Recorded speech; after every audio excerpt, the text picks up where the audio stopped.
these are the steps that I take in making my Yeshua fish. Yeshua fish is what I call them.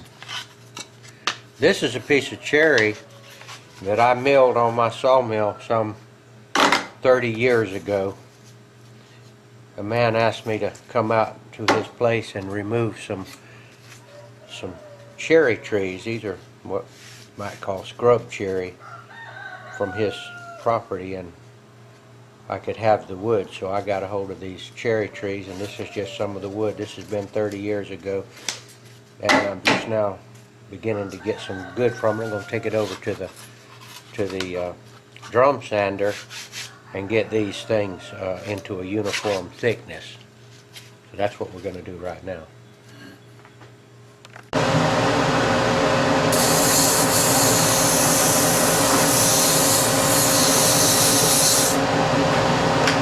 Cleaning up the sanding belt just a little bit.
Got us a nice uniform thickness here. It's a little, I don't know, a little less than 1/4 of an inch.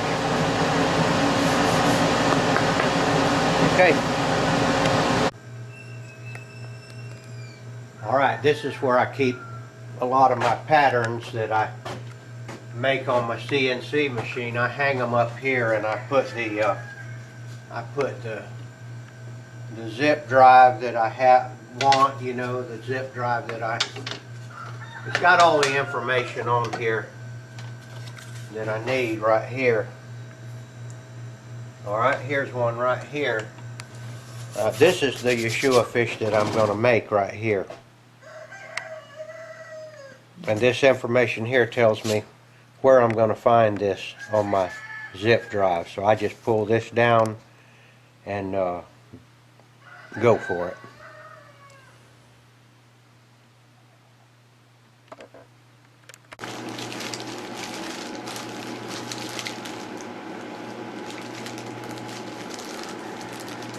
Okay, so I got my information here told me that this pattern is on Bluefish zip right here, and I'm putting that in my CNC controller, home in my CNC machine, putting this other one back in my Ziploc bag. This is where I have all of my stuff. And as you can see, I'm very well organized around here, but that's just the way I am.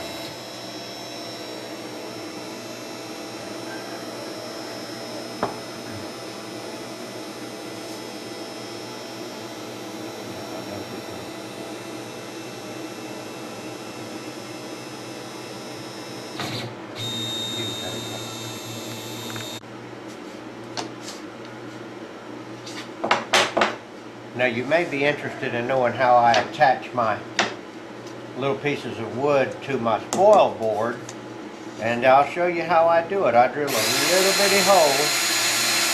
Come on, drill. I drill a little hole in the corners. Little hole in the corners. This is actually, okay. Whoops. That piece of wood is slightly rotted. Little hole in the corners, and then I take a little nail, a little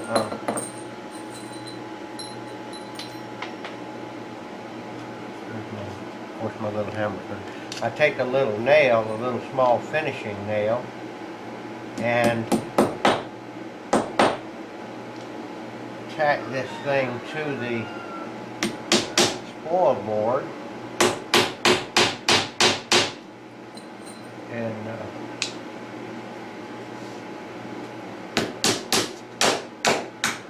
come on, nail. Found out that this come on, nail. Another nail down there.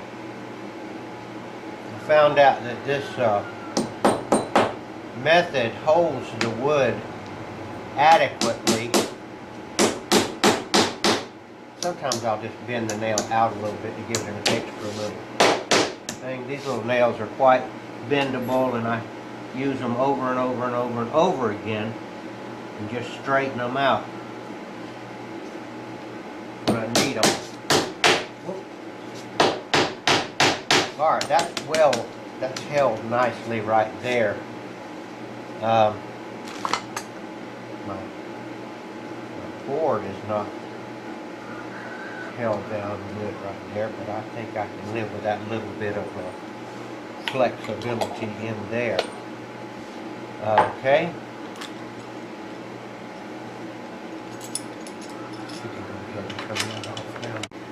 So I can use my pattern here to lay on here and center it in this wood, and I center my starting position right in the middle of this fish that's cut out, and that gives me my starting position. Let's see.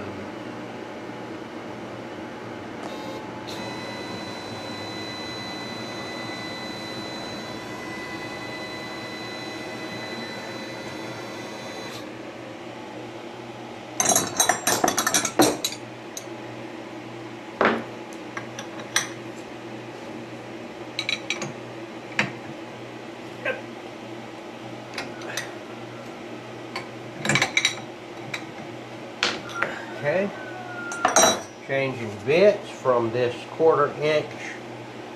I think this is an upcut bit, and we're going to a quarter. No, we got to go to the. Where's my lettering bit at? There it is. Going to this 60-degree. 60-degree. Engraving. Huh? Engraving bit. Yeah, it's called an engraving bit. And that goes first because I'm going to make the letters for the letters are first.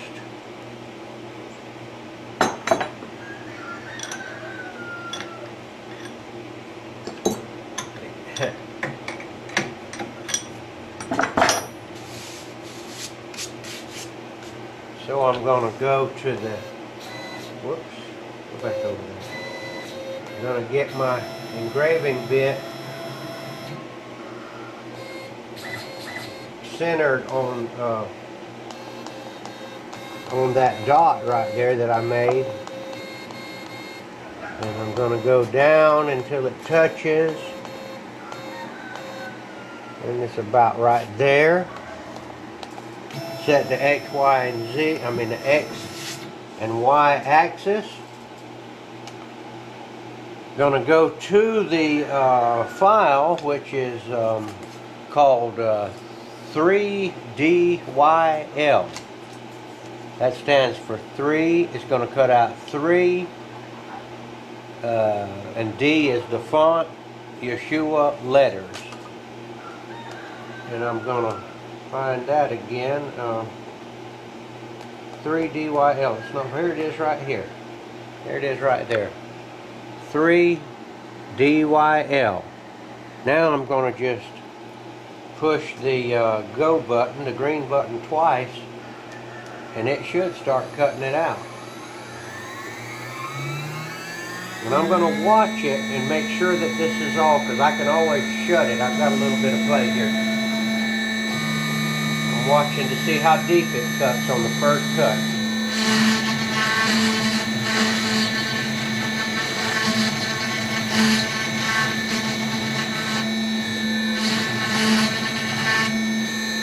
Okay, I felt like that was a little deep. I'm going to live with that Y right there. That's the first. So I'm going to go up.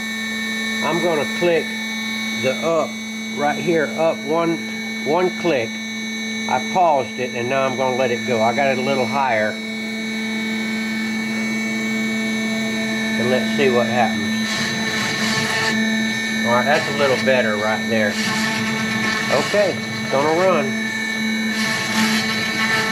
And since the spoil board is a little up in the middle, as it gets toward the middle, I'm going to actually push down with my hands. And I'm kind of manually controlling the depth of this. Yeah, I'm pushing down here. Make sure it's not too deep. Now it's just about right, actually. Monitoring this is good.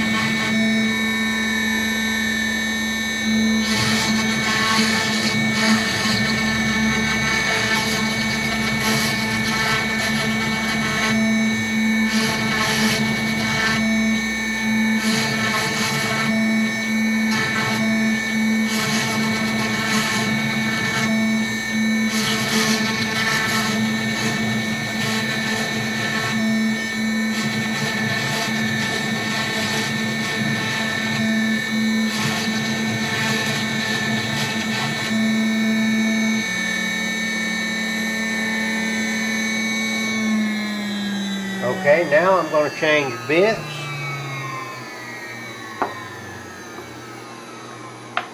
Wait till that thing quits spinning. I'm going to change bits real quick like to my, this one here is my, it's called an end mill. It's 1/4 inch shank, but it's an 1/8 inch bit. And this is a down spiral bit, which means that it kicks the chips downward.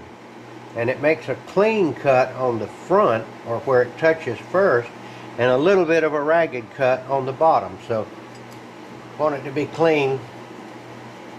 If there's a place that it matters, then you want to take that into consideration. Another thing about this down spiral bit is that it tends to push your little piece of wood down as it cuts rather than pulling it up. Okay, so we're going to go now to the, we got to find out, we got to reset the depth. And this little thing here tells me that it needs to be pucked at 1/4 inch. Alright, that's how far off the spoil board that you set your height. So I've got a little 1/4 inch piece of red oak right here that I use, and I put it right back here, and I take my, I'm not going to change my orientation here, you've got to go right back to the same place, but I am going to change my depth. So I'm going to run back here, whoops,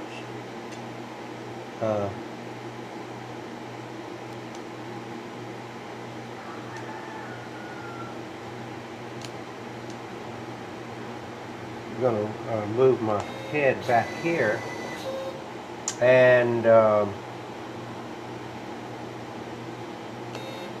run it down, and I keep moving this until it touches it. Okay, that's 1/4 inch right there, and I'm going to reset my Z, which is the up and down. Set it in, and now I've reset. The only thing I've changed is how deep it cuts. Now theoretically it should cut out just right. So we're going to go back. Now the program is it's DY instead of DYL for letter. it's 3 DYP for profile. So I go down, the down arrow, there's 3YL, and the very next one is DYP, standing for profile. So we're going to cut out the profile of this, and this bit is set to just barely touch this and cut through this, and we'll see what happens.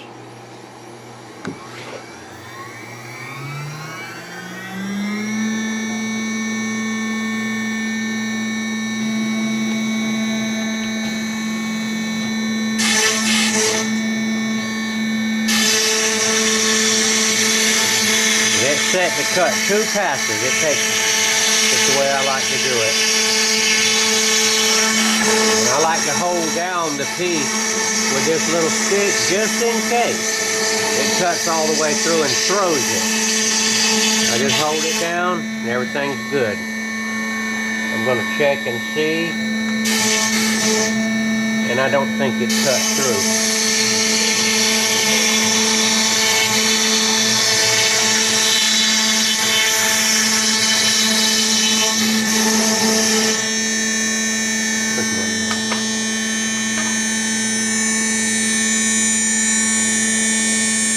Yeah, it did cut through. You got to check and see if it did actually cut through, because this is...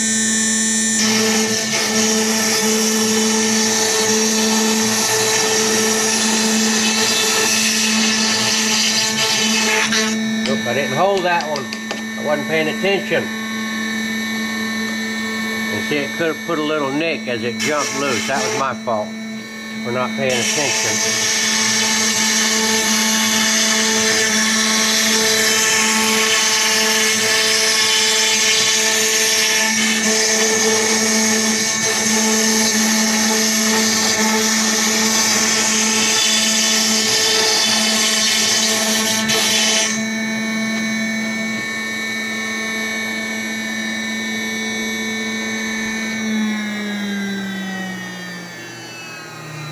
I'm going to show you this little stick right here too. This is a little stick made out of yellow pine, and what I've got is different graduation, different steps, and these are also, this is 0.28. In other words, that's essentially 1/4 of an inch there. I could have used this right here, back here, to do the same thing as I did with this. This one's 0.45 or near a 1/2 inch. This is 0.74. And I can use this stick to hold things down. And another thing I can do with this stick is when I get ready to pull these nails out, where'd my little hammer go? Which is now. Let me get this head back out of the way. When I get ready to pull these nails out, instead of taking the hammer and bending the nail, you see, then I can take this hammer right here, this stick, and depending on the height, I can use these little graduations to get my, see there, that makes it pull straight up on it right there. And it does less damage to the, what I'm doing, then I can move it under. So this is, and it holds the piece of wood down too. See there, that holds the piece of wood down while I'm pulling the nail out. So that's a little easily made little handy little stick. See, this nail's in lower, it's a smaller nail, so I go down to a lower spot, pulls it straight out, and it holds the board down too. Alright, so that's the little handy stick right there that I find. Okay, and so we got this, and it cuts it right out. I've taken this piece of cherry, which is essentially was a scrap, can't make much out of that, and made these 3 Yeshua fish. Okay, and we're going to show you how we finish them up. Okay, this I like to cut a little mouth in this little thing. You see there, that 1/8 inch bit, it's too big to go in there and cut the mouth. So I take all 3 of them together and try to clamp them right here on this, there you go, on this little kind of handmade little homemade vise that I've got right here, and I take this little saw and then I can cut 3 of them at a time like this.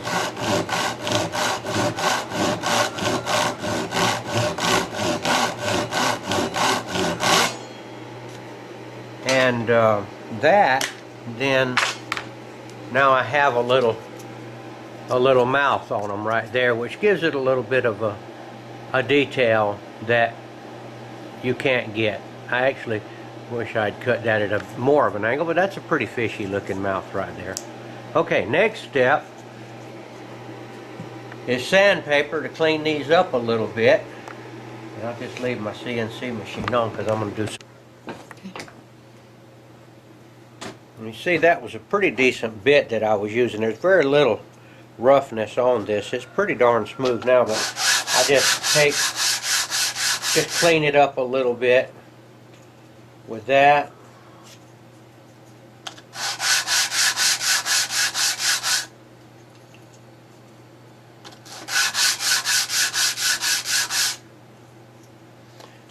And now we're going to get a little bit of hand sandpaper and sand them down a little bit. Now when I'm doing this, these things, I do a lot more than 3 at the time. I try to get, a good many of them going, because, the whole idea of this Yeshua fish, this is something that I give away. I give to people. When I want to talk to people about Yeshua, Jesus, it's kind of awkward to, walk up to somebody and just start talking to them about it. It is for me anyway, but if I make a little nice handmade item here, and I get to talking to somebody, and I usually do try to talk to people, and find out their name and, a little bit about them, see if I can find something in common with them, like do I know somebody that they know, or have I ever been to the state that they're from, or did I live, there's all, you don't have to look too hard to find something in common with people. And, have a little conversation, and then as you're leaving or breaking off, you say, oh, by the way, I'd like to give you this. I make these in my shop right here. Do you know this name right here? And a lot of times people will say, no, I don't know. What is that, Yeshua? Sometimes they say, yes, I know Yeshua.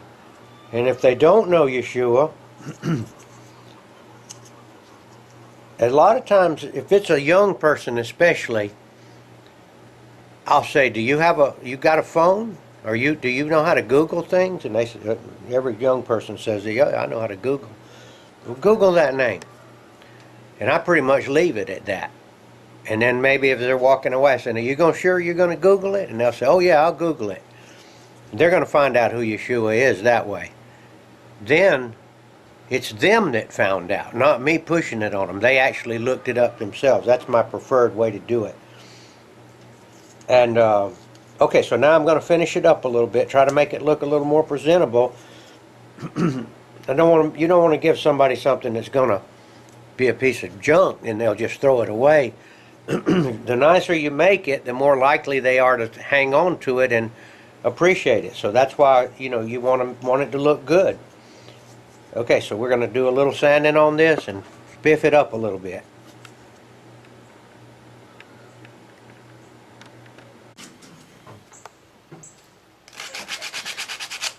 Got it? Mm-hmm. Okay, we're just going to clean this off a little bit. You guys know how to sand. I know that, and I don't have to show you how to sand, but I just want to be doing something while I talk to you about this Yeshua fish. This idea came to me one night. I was searching for a way to witness to Jesus, Yeshua, preaching, regular preaching didn't appeal to me. I didn't, it just didn't seem like the right thing for me, and I didn't know it. And of course, I have always, since I became a believer, tried to talk to people about it. But I'm a woodworker, and I said, well, I can make these things. I like to think that the Holy Spirit told me to do it.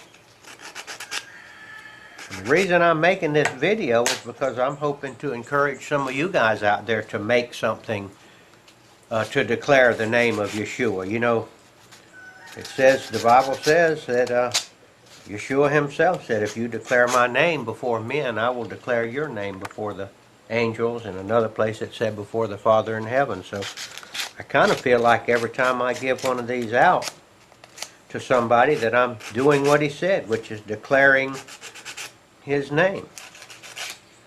Sometimes it develops into a serious conversation that you can have with somebody. Many times I found that you'll find a kindred spirit, you know, and they'll really appreciate what you've given them. And I've given out a lot of these.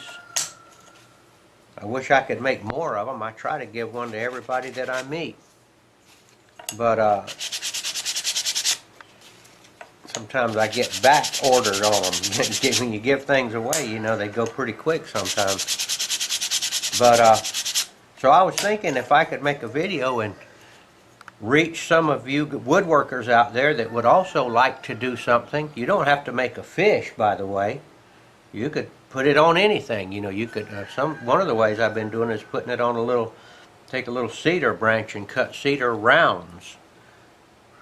You know, and put Jesus Saves or Yeshua the Messiah or whatever on it, and they polish up real nice.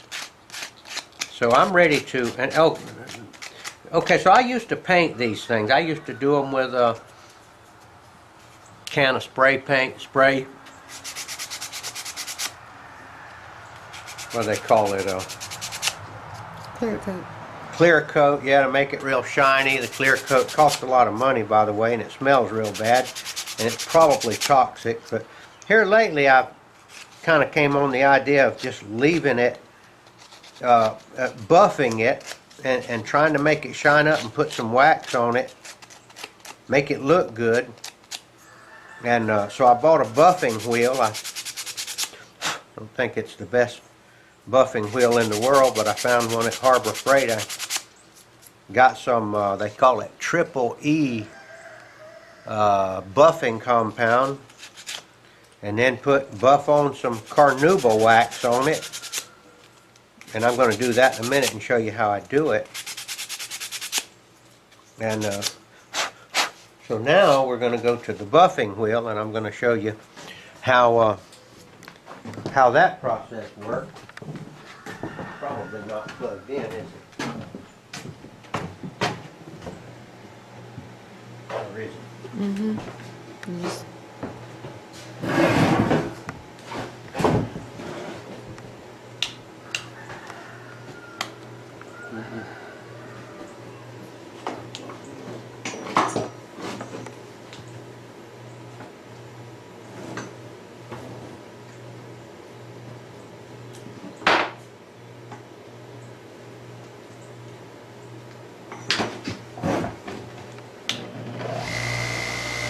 This is what they call Triple E. It's a buffing compound.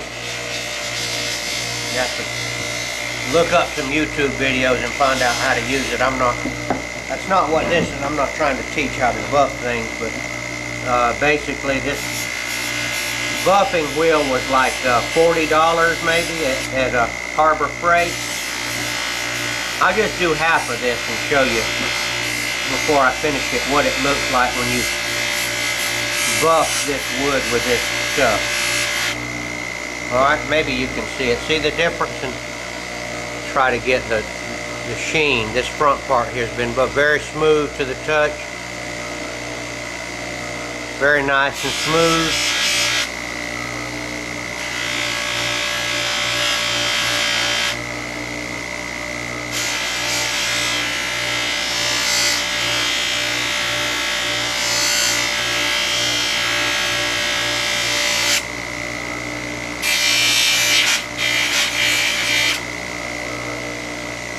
Sometimes I have the pleasure of making these things for people that come to visit me, and I can actually, especially kids, they love to take part and to see the process of using the CNC machine, and adults too, and doing it, and then you can give it to them, and It's like a little gift that they will, I expect they'll remember it a long time, that somebody took time to make them something. Get the edges buffed up a little bit.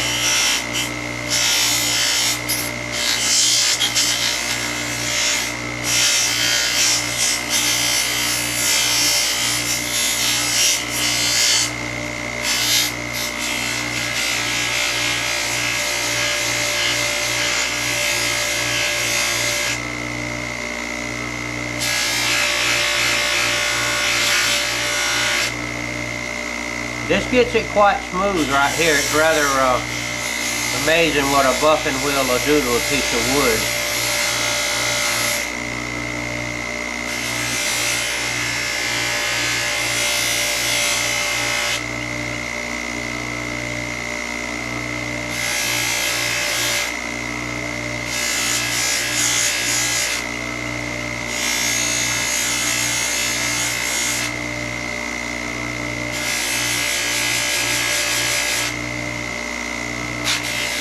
I kind of enjoy this part of it right here.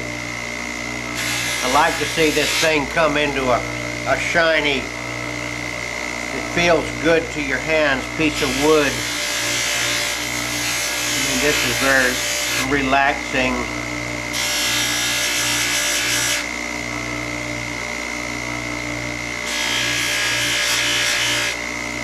You can kind of let the light bounce off of it and kind of check the progress here. And very nice feel to it right here. And now they got this other stuff they call white lightning or something like that. That's supposedly another finer grit. I usually skip this part of it. I didn't see any difference in it myself. You know, maybe on metal that would really make a difference, but you know, wood is not metal. You know, it's not going to polish up like metal. So I just usually go from the buffing wheel straight to the carnauba wax. This carnauba wax, this is supposedly the hardest vegetable wax there is. They use it in, actually it's a food grade, so if a kid puts that in his mouth, it's not going to hurt him. And this stuff here gives it a coating that will give it a little bit of protection. They say you don't put much of this. This stuff here, wax works by putting an extremely thin coat, not a thick coat at all.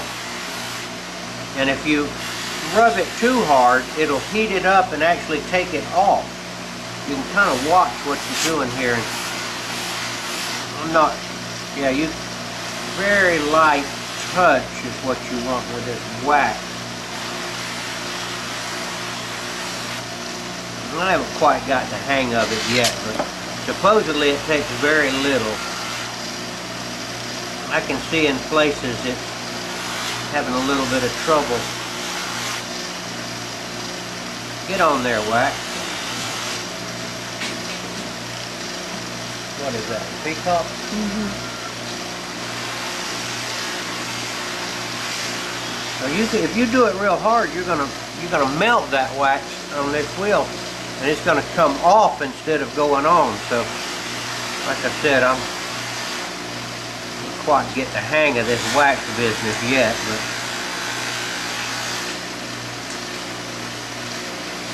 it's got to have touched it. I know that. It doesn't seem to want to stay on there good. Maybe I'll go this way with it. Yeah, that's better.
I'm convinced that there's some wax on the whole thing here, but this is the kind of wax that they use on bowls and spoons and stuff like that, and toys that they make for kids so that the kids won't get...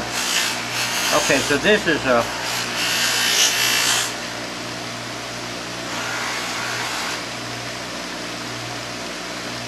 There's a couple of spots that aren't real shiny on there. I don't quite understand this waxing process yet, but that's pretty much it right there.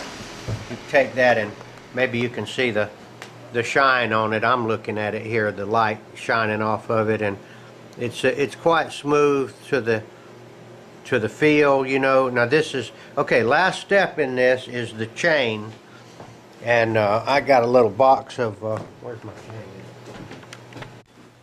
Okay. All right, this is my box of this. They call this ball chain. This stuff right here is this kind of stuff they could put on keychains and all. I found out that I could buy this cheaper by getting 1,000 pieces. I think they're 18 inches long, already cut. For some reason, the company, this is their best deal. So I get the box of 1,000 pieces, and they're too long for what I'm doing, so I just cut it. I cut it down. And this box of 1,000 pieces also has one of the pieces actually has one of the little things on it that you, what are those things called? Connectors. What? Connectors. Okay, connectors. And so the other two pieces that you cut off won't have a connector, but you can get a box of them. So you got your ball chain. This is stainless steel, by the way. That means it's not going to rust. Remember, it costs a little more. It's not very expensive. I think each piece of chain might be costing about 15 cents or something like that. So there you have a keychain that you can hand to somebody, and most people appreciate it, whether they believe in Yeshua the Messiah or not. I have had, in the 2 or 3 years that I've been giving these things away, I've only had 1 or 2 people say they didn't want it. And I don't know what their deal was, but one person actually says, I don't believe in that, and didn't want it. And so there it is right there. So you woodworkers out there that want to, I'm trying to give you an idea of what you can do. Of course, like I said, you can come up with something better than this, I'm sure, but the idea is that you're going to declare the name of Yeshua the Messiah. If you believe in him and you're his slave, really, and he's coming back, we know that, and the more people that get into this and get out there and declare his name, the faster maybe that all of the lost sheep out there, I don't know, you might run into one of them. Might run into the lost sheep. That's what we're doing, is hunting for the lost sheep, declaring his name before men.